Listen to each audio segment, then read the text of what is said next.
pangarap. So, hanap-hanap lang tayo dito, guys. So, walay dito.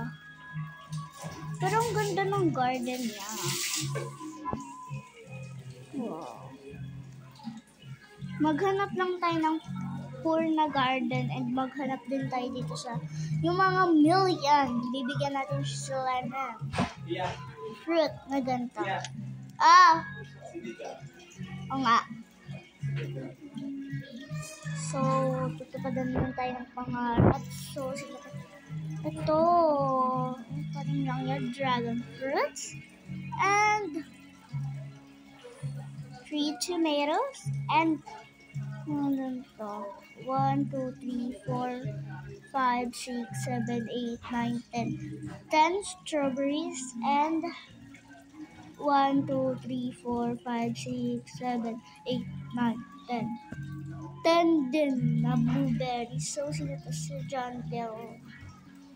Ginaya pa na yung pangalan ng owner, no? So, hi. Hi.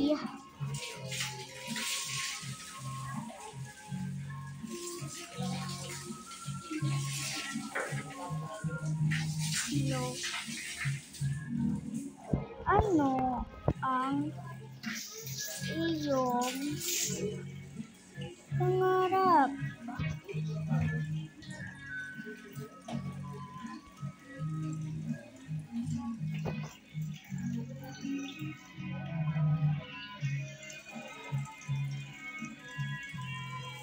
Bone blossom daw. So, bibigyan natin siya ng bone blossom na.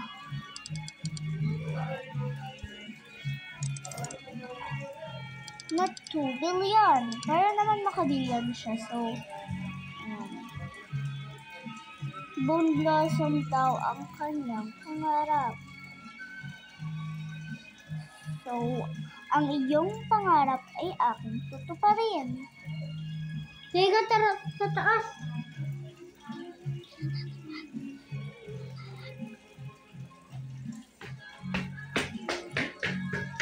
Wait, i-gift ko lang sa kanya. Yan, nag-gift na natin sa kanya.